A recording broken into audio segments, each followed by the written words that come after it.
If I had a cookie, I'd give one to you then. I would eat it.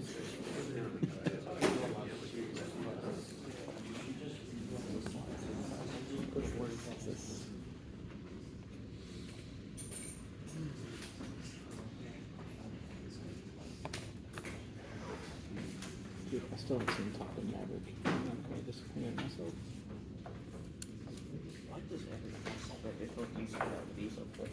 Alright, last class we proved that mathematically that when you want to do Lagranging and you want to now convert it to Eulerian, so you got a control volume, you got a reference coordinate system, put your x, y, z here, x, y, z, and then this is the, for every particle in here, let's say this particle, that's your position vector, the adding vector static. So we prove that the total change, because I'm just focusing on this control volume, this your CV control volume, and I'm just I don't follow the particle, so I'm gonna see the variation versus x, y. So this is the Lagrangian total change. I mean, you just follow, you just see the particle. You don't see x, y, z. You don't just see the change of particle in time, right? Variation in time. So the total rate of change, which is just dVt in Lagrangian, is equal to the local change of change at that point versus time. So every point can have local different time rates, right? Plus the velocity at that point in time, the gradient. That means if this particle moves to, let's say this is point 1. If this moves to this location, 2, then your R2, the position vector R2 is going to also move. And then the difference, R2 minus R1, It's the gray one where it's going to be going. divided by dt, that's dr dt. What was dr dt? Can you tell me what was that quantity?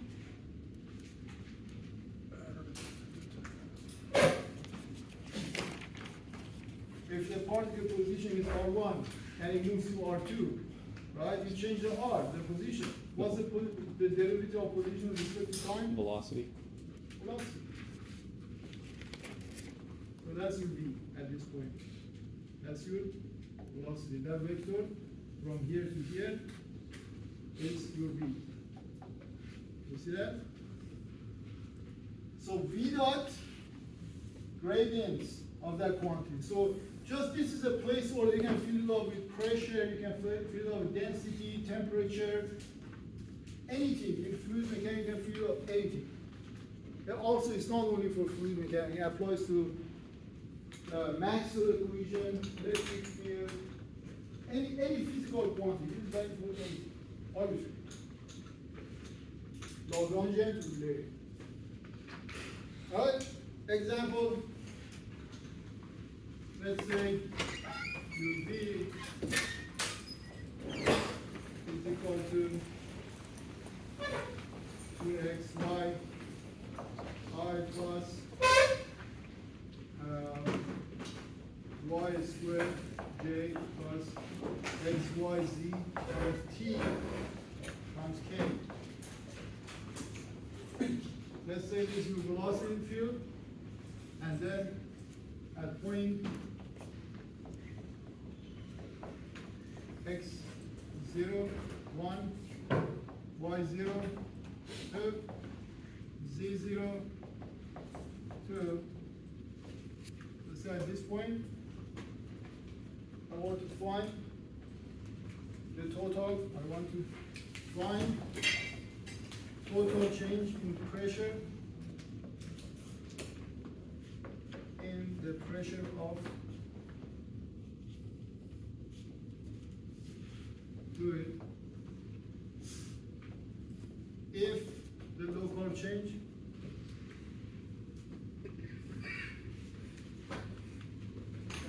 at point A, and say this point A,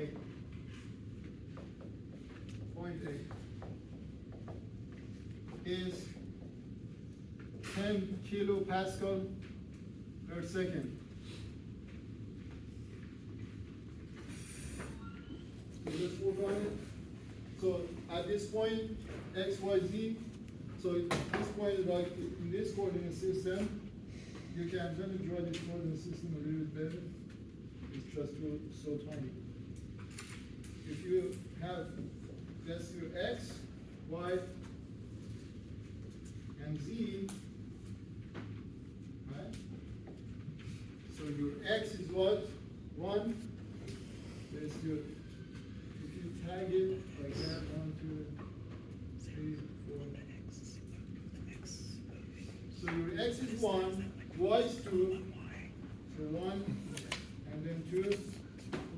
And then the z is also positive 2. So you go all the way here. So call this point A. Right? So the velocity field at this, so this kind of like swirling fluid, there's a streamline, the velocity is here, you can find the streamline. Now I give you as an optional homework. You go home, find the streamlines. Right? Then it says at this point A, find the total change in the pressure. For a particle, at point A, when the local change is 10 kilopascal per second. So what is that? That is partial P, partial T. It's not dP, dt. It's a local change in pressure, right? I want to get dP dt. I want to get the total change. If I was following that particle, right? If I was just behind that particle, and I only see that particle, I don't see the change in location. Then what I would observe, if I was observing 10K per second, 10 kilopascal per second, that was it. That was the total change. But I'm not following that particle. My coordinate system, my control volume is this area. I'm just looking at it. So the effect, I'm not following the particle. The effect of x, y, z is also important. So what should I write here? Let's do this quiz later. Write out the rest of the equation. Partials. Huh? You grab partials, Yeah. And this happens at time is equal to 1 second. So let's do this quiz later. Work on it. Grab a piece of paper. Now, what I want to do right now, I want a volunteer to take a photo or video of the class, and I want that guy to always sit here. Always sit here. Because if you take videos from like there, that location, and I'm writing somewhere there, nobody can see it later. Alright? I want that person, if you want volunteer to take videos or photos, probably videos is better because I can upload on camera so everybody can have a reference for midterm, for test. They can rewatch the videos. And I give a midterm waiver for that. Oh, I'm already. Alright. The question is, what's Just your keep my videos to myself. I want to have a 4K quality. I have I have an iPhone X. Okay, alright, that's fine. Have you want it on? Now, you have this tripod. I do not have a iPhone. I can find it. We're missing out. I'm just not loud enough. It's fine. How many volunteers you have? You have, let's, give me a random number between 1 and 10. 5, 5. 6, 7. So, you said 7? Yes, sir. So 1, what's the next one? 3. Can you raise your hand, volunteer? So 1, 2, 3, 4, Okay, for quality, we'll go 5, 6, 7. Okay, Yeah. okay. Do you have like a 4K phone? Yeah, I have an iPhone 11. Okay. Do you have like a tripod? I can get I don't one see it. Yeah. after this. Okay. Okay. You got it. So can you please always, you know, one thing, I want that particular student to always come to class, because if you miss that class, the problem is we won't have that video or photos. Today let's start with photos. Right, so if you can please see here, and today let's start with photos. So just take the screenshot, and then you put on canvas. And next class, get the tripod. You can call it and send the videos. I will use it there, and everything is fine. All the email missing classes. Just email with the file of all the videos I have. I think it's actually too big because each video is like 4 gigs a piece. Basically, and also when you take a screenshot, let me know so I go outside of the frame. I don't want to be inside. Okay. So the idea is just to see the equation. But let me finish.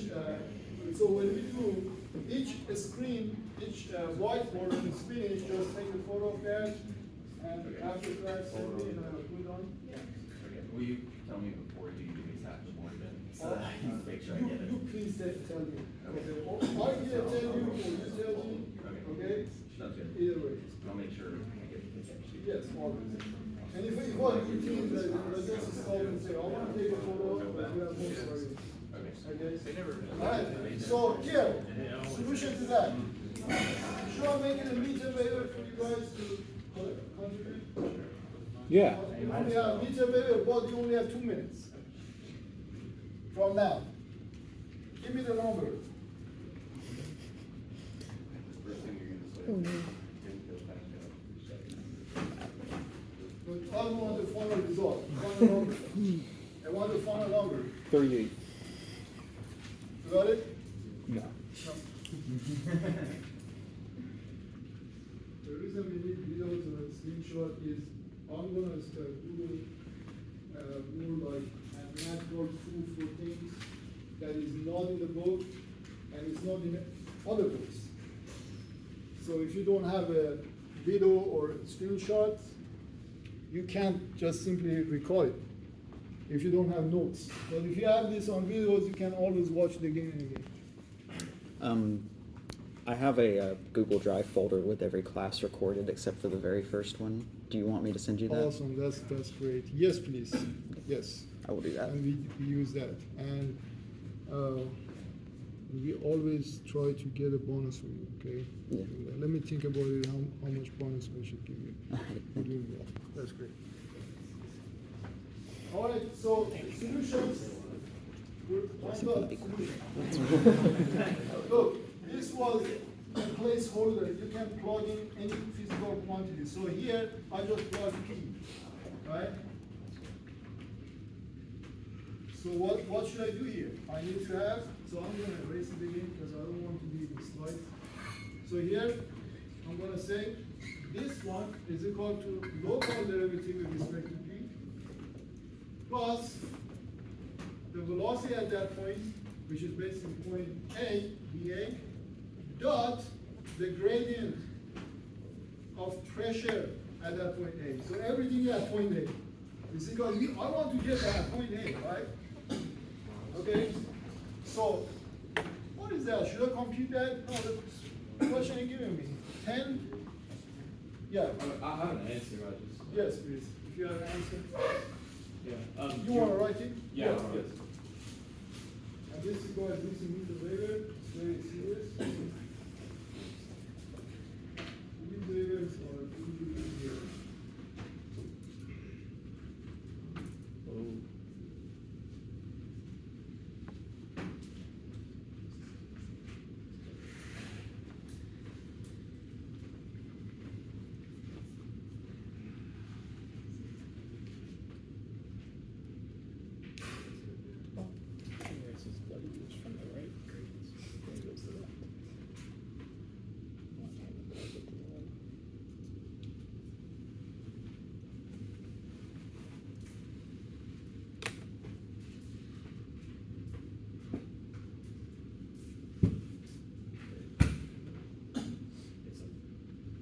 You need to write everything at point A.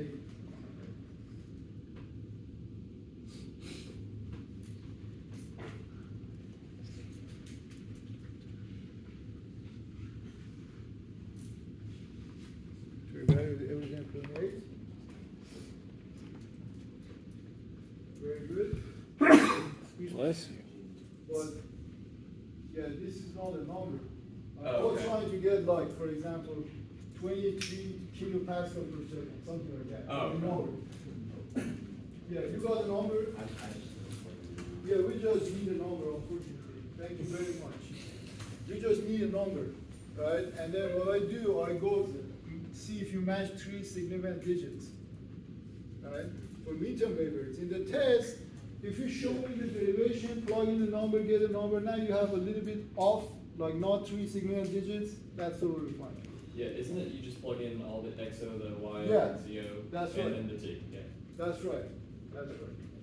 And you can see the time limit was crazy, the small, right? Why? Because it's a meter waiver. It's optional, you're not supposed to do it. If somebody do it, he really does deserve a meter waiver in that time limit, which sometimes we have. You know, sometimes we have, often we have a student that he get meter waiver. All right, so now, this equation you wrote is exactly right. What is it? It's just keep plugging the values here. So the local derivative of P with respect to T, which is the time rate of change of the pressure, which is 10 kilopascal per second. So I'll put 10 to 3, right, in Pascal, plus V dot gradients of pressure. So here the Q, in fact, it was trying to say P, because the placeholder, which is Q, is P. That's still correct? And V is just UEW dot gradient. So if you don't know what this thing is, this is simply V dot gradient. What is V? Let me substitute here. V is UI plus Vj plus omega k. That's your V, right, at point A. So these are everything evaluated at A. Dot the gradient P. What's the gradient? We call from calculus partial P with respect to x at A, I plus partial P with respect to y at A times J plus dP dz at A times K.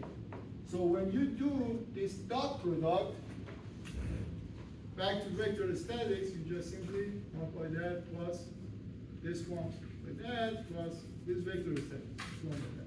So you get that. That's what you got, right? Now all you need to do is substitute the numbers here. So the numbers are going to be 10 to 3, which is that, plus U. This is U, this is V, and this is W. So what's my U at point A? You go, that's my U, that's my V, right? And that's my W. 3 components. What's the value of U at point A? 2xy. Yeah, just plug in X and Y from point A. So X from point A, the X is 1, Y is 2, and the Z is also 2. So when you plug, and also we don't forget that time is 1 second, X. So T is also 1. So when we plug in numbers, these are the numbers we punch in the calculator. So 2 UU is equal to what? 2 times X times 1 times Y2, 4. Your V is equal to Y squared. 2 squared, 4. Your W is the product of all this, X times Y times Z times T. 1 times 2, 2, 4, times 1, 4. All of them are 4. Now you say, why I have this? Well, this comes from the measurement, either solving the equation analytically or measurement, so somehow you get the streamlines, somehow. But we're not talking about that right now. We're talking about, okay, the streamlines are given, the velocity field is given, now you go ahead and do computation, right? So let's go ahead and plug in U4 times the derivative of P with respect to X plus V, which is 4, times the derivative of P with respect to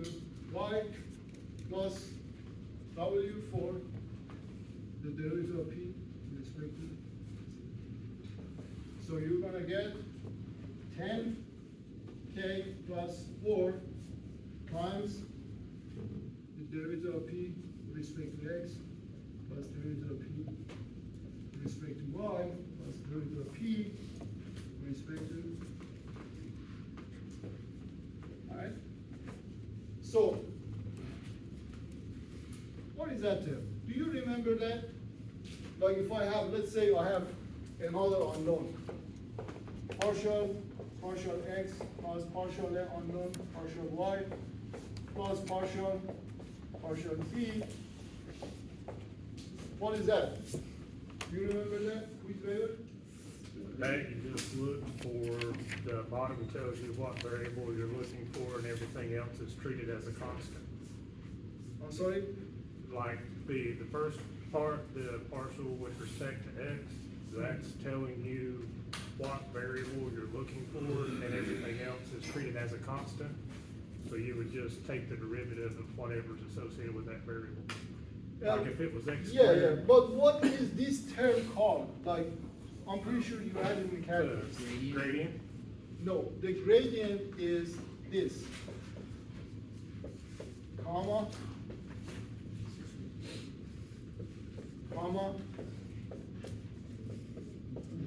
this is gradient, so it's a vector, ijk. Gradient is vector. What is this guy now? Do you remember that they called it? The partial derivatives? No. Dividend? Huh? Dividend? Dividend. Dividend? Dividend, yes. Never heard of that. Dividend? You're getting close to that. You're getting close to that. You have something, you heard something, yeah, but you can't recall it. It's been a long time ago, right? It's called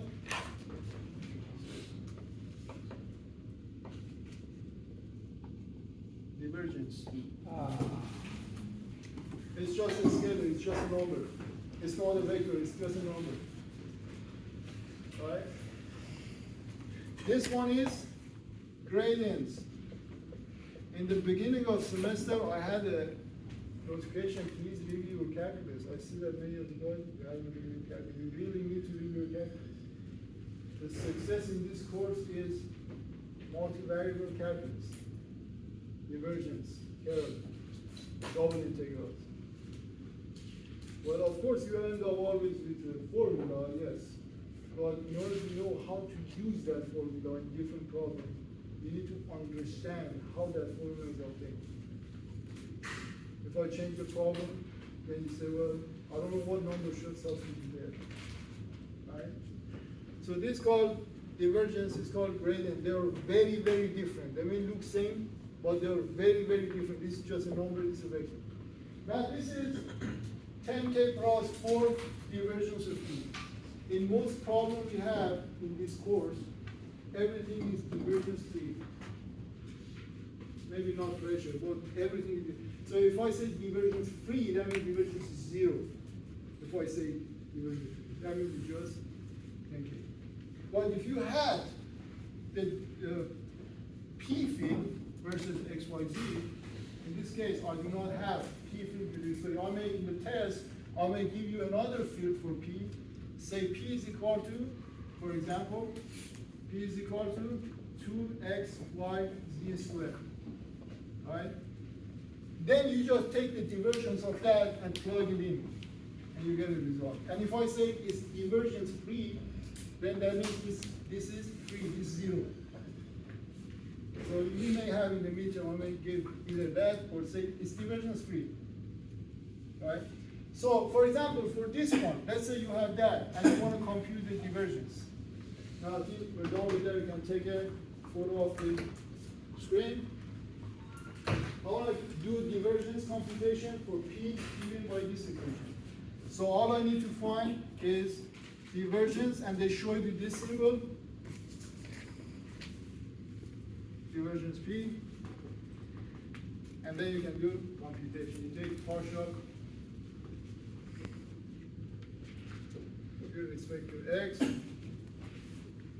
So you get the derivative of that with respect to x, 2y. z squared. See the derivative, if you take derivative. Is there anybody here that don't understand this derivative, partial derivative? You know, because you need that. If you don't know that, you can't understand fluid mechanics. You really need to understand that. Now, the way I teach like vector statics, I always try to show students a trick to bypass mathematical part. But in this course, we have, unfortunately, I could not find any trick to teach you this course without doing the actual thing. So you really need to know it. Otherwise, you won't understand it. Alright? So, when we do partial derivative with respect to, for example, x, that means, you see, you can write this as, take everything as constant except x. X is the only one that changes. That's the reason we say partial with respect to x. That means only x changes. So if only x changes, you can put 2y z squared, right, times x. We can rearrange that in this step, and then say, well, if x is only variable, this is just what? Constant. So it's just that constant is the derivative partial p with respect to x. So 2y z squared. Now, don't forget, when we say that, evaluate that at point A, plus the derivative with respect to y. So in this equation, the only variable is y. So what's, now let me ask, put a random number. U. What's the partial p, partial y? Yeah, if you don't know, just say I pass. You pass? Random number u. Partial p with respect to y. You pass? Partial p with respect to y. 2x z squared. That's right. Thank you. 2x z squared at point A. When I say point A, what do we put for x? 1. What do we put for what? Z? 2. Right? So you see the way he did it? With respect to y, you can reorder that. You can write it like this with respect to y. 2x z squared times y, right? Now, if the only variable is y, this is constant. So that's your derivative. 2x z squared. And the derivative with respect to z. 2xy 2xy. with z squared outside of parentheses. Well, you see, look, you're getting close to that. When you put this in this one, p is equal to, so you say put z squared out of the parentheses. So you say 2xy, right, z squared. And I know that this is a constant, right? So let's say constant. So in fact, p is equal to what? Constant times z squared. What's the derivative of that with respect to z? 2z. Don't say it. Huh? If you don't know it, say pass. You know that? 2z. So it's gonna be 2xy 2z. Yeah. Yeah, that's right. So it's just the derivative of this with respect to z is just 2 constant, right? Times z to the first power. And what's that constant? 2xy. So it's 2 times 2xy. 4xyz. Yeah, 2 times 2xyz. So it's 2xy times 2z. So 2xy times 2z. Evaluate that point A. Now you tell me what's the value here. Plug in the numbers. 2y. What should I put for y? 2 times z 2 squared plus 2 times 1 times 2 squared plus 2 times 2 times 1 times 2 times 2 times 2. That's the divergence. So you get that value, you plug it in. If they give you the field, if they say divergence free, you just put 0. Okay? Now, yes. Is that using the XYZ from the previous part? Yeah. Okay. Yeah. It's just the same example. You see, we reach to the point, the same example, and say, now assume it's not divergence free. That means P which is given. Then you have to compute that. Alright? Alright, next concept we need to develop is I wanna write it here. Hold on, wait. Wait. Alright. You added Yes, sir. Perfect. There you go. Next concept we want to develop Okay. is called the divergence theorem. The divergence. So these are little tools that we need to develop before we actually do the Navier-Stokes equation. You don't understand the Navier-Stokes equation unless you understand these tools, these concepts.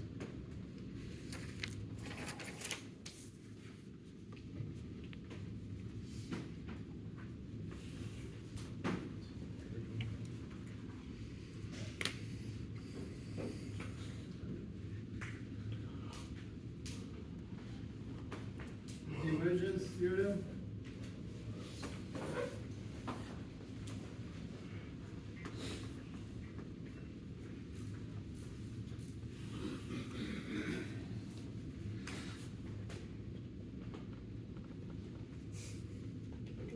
All right. The divergence theorem. It says the surface integral again, say placeholder dot n ds is equal to the volume integral. So this is over S surface is over volume. Divergence of that quantity dV volume. That's called divergence here. That equation is used in all fields of science. It's probably one of the most useful equations in human history. And what it says if you consider your system, again that potato, right? And let's say on the surface of this potato, you have a ds, so the area of this element is ds, and then the normal vector to that surface is a normal vector, and it's a unit normal vector. You see it? N hat, its length is 1, so its length is 1, and it's normal to the surface. And when in the mass, when you say normal vector, it's always the direction is outward positive. We use that in this course a lot, in all the courses, not this all courses. When you say normal vector to that surface, we're talking about outward positive. So if you have this, what this theorem says, convert this to the sum. So sum over surface quantity dot n delta S is equal to sum over volume, the divergence times dy, make it I. So what this theorem states in most elegant mathematical formulation is just simply a sum. You sum over the area of any quantity. So if you have a quantity like the example in the previous case, let's say put it v, velocity, any field. If you compute the divergence of that, right? If you compute the divergence of that quantity, let's say pressure. If you compute the divergence and do dot product of that with respect to n, all right? Let's start with this one. I'll start with right. Let's start with this one. Let's say you have a vector here, not velocity, and you do dot product with the normal vector and multiply by area. What are you doing by multiplying by area? To do weighted sum. That's kind of like weighted sum. The more area you have, the bigger sum in the summation is. If you do that summation, that is equal to the volume sum. So instead of looping over this surface, you loop over, take a volume inside that, V, right? Call the volume of that to be V. Evaluate the divergence of vector field at that volume multiplied by volume weight and sum all over inside this potato. These two sum are same. So either way is easier for you to do that. So why they developed divergence theorem? Because long time ago they had a surface sum. You see this is vector. This is divergence is the scalar. This is the scalar. The scalar. This one is a vector. You do that as a vector. Why they developed this divergence theorem? Because the vector manipulation, summation over area, surface area was hard. So they found a way to convert it to volume integral, which is way easier. Now I give an example and you see, oh, okay, that's really cool. That's really cool. Use that in all chapters in this course. Let us say, for example, momentum equation. How do you derive momentum equation from scratch, from Newton laws? You apply the divergence theorem. Then we go to energy equation, thermodynamics. How do you derive equation of thermodynamics? You apply divergence theorem to the basic conservation of law, conservation of energy. How do you apply, how do you find continuity equation? You apply this to conservation of mass. The mass is not going to be created, not disrupted, right?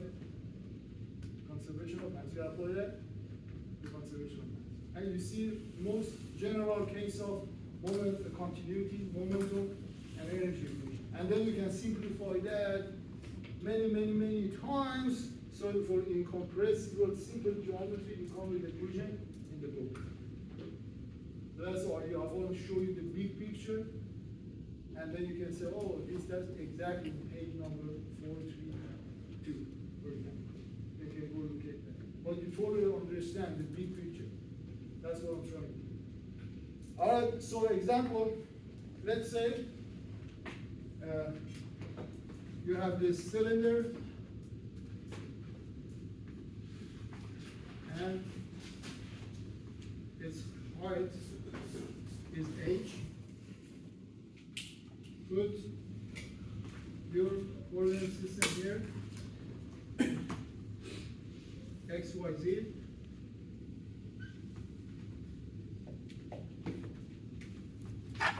And the radius, of course, radius for that, call it r. The height also use capital H. Capital letters are probably more suitable. As you can see, the 0, 0, 0 is just in the middle of cylinder. That means from here to here is h over 2. I should write it in better proportions. Here, do a good job in drawing here. That's better. You can see that this is 0, 0, 0. That means from here to here is h over 2. Alright? Now, what I want to do is find the surface integral of, let's say, for example, somebody gives you the velocity field. Velocity field is what? X, I plus yj plus zj. Velocity field.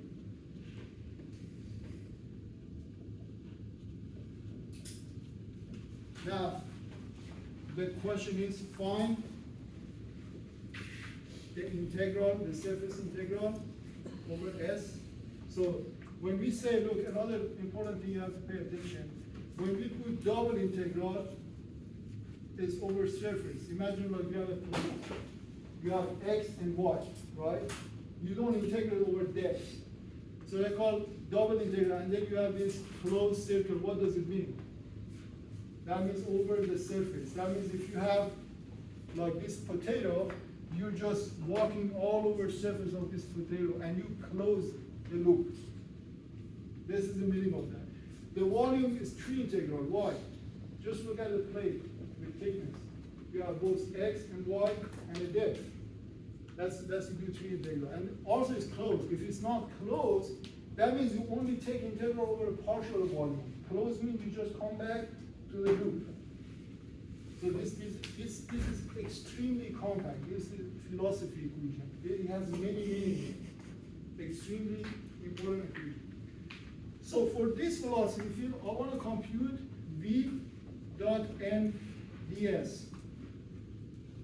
And n is unit vector, and s is the magnitude of the element. I already showed the quantities here, right? So compute that. How can you compute that? Let me write the solution here. If I don't know the divergence theorem, I have to compute the integral. But if I know the divergence theorem, now I want to do another meter wave. Can you tell me in 10 seconds, what's the value of the integral? The surface integral. What's the value of this surface integral? That means this velocity field over the surface, loop over all the infinite number of elements, add that summation. What's the value of that? Pi R2H. Say that again. Pi R2H. Pi R2H. Right? Yes? One.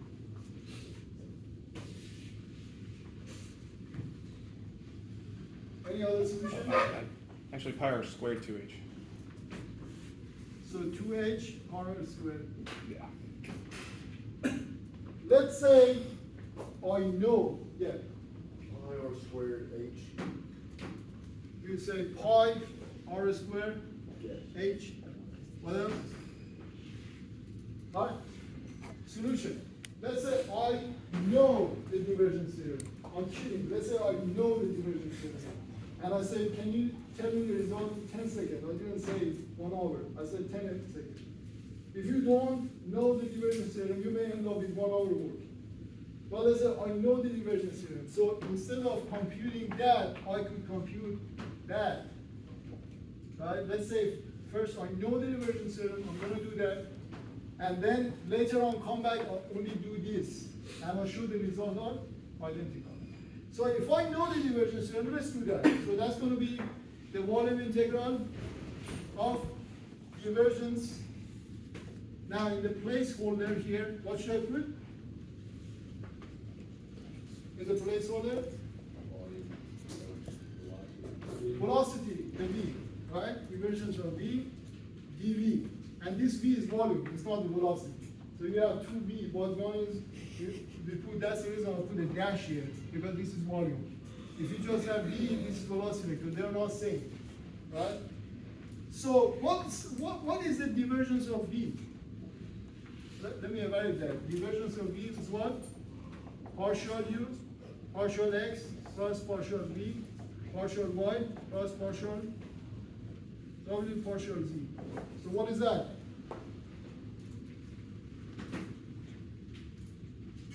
Partial v, partial x.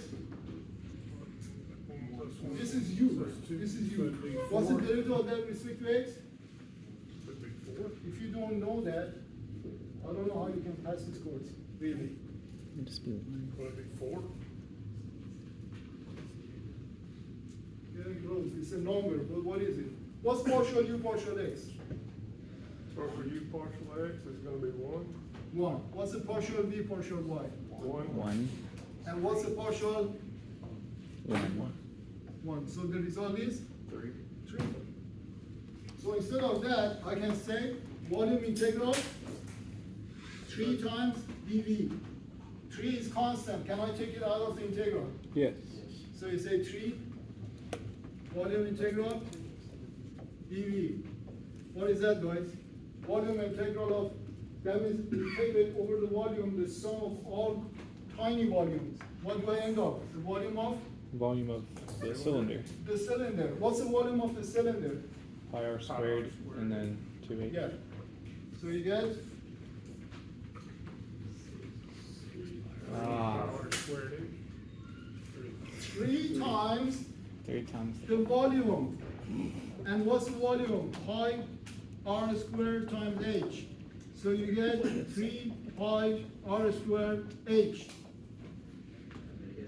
Now we have beautiful successful attempts because you know he definitely could do that, but only give you 5 or 10 seconds.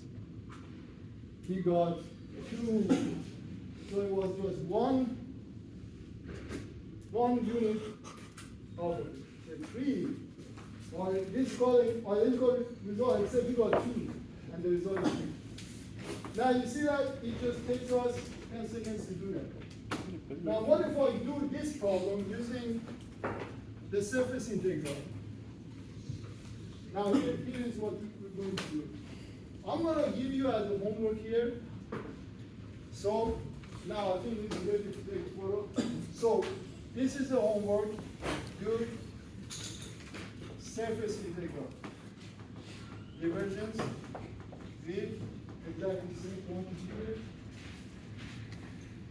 I'm sorry, not divergence. Surface integral v dot n ds. Then your v is equal to xi plus yj plus zk.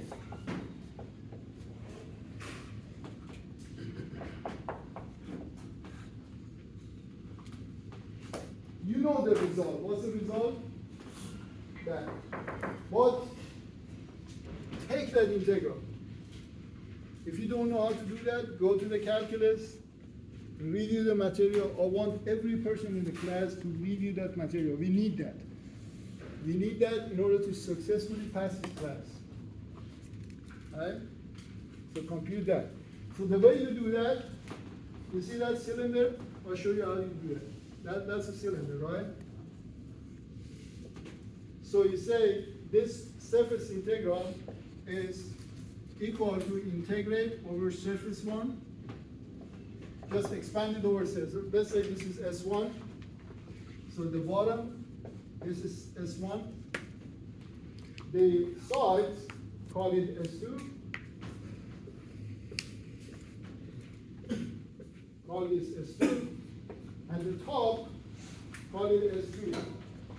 You know how to call it? Good. The top, call it S3. Right? S3. So you have 3 surfaces. S1, S2, S3. Where are the unit vector located at? Unit vector on the top, can you tell me? The unit vector on the top is what? At every location? Why?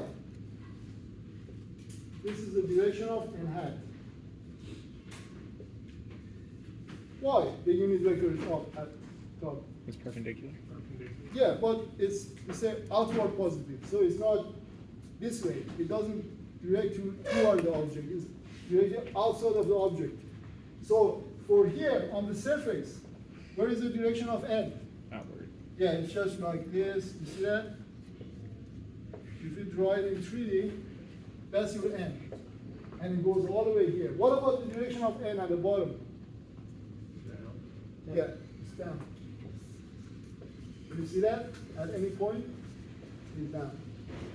So look over these 3 surfaces. So you say integral over S1 v dot n dot ds over S1 plus integrate over S2 v dot n ds plus integrate over S3 v dot n ds. Now you see that, pay attention, I didn't close the loop. Why? Because for this, I'm just integrating over S1. It's not closed. It's one side of the object. It's not closed. It's not wrapped. You see, there is no loop here. So do this 3 integral, put the result together. Show me how you do that. If you don't show me, you get 0 for the homework. You have to really show me how you do the 3 integral. Add them together, and you're going to get that. If not, you either violate the divergence theorem in the history, so you get a Fields prize, a Nobel prize, or yeah. Now that's really awesome. Take pictures of the right. We're done.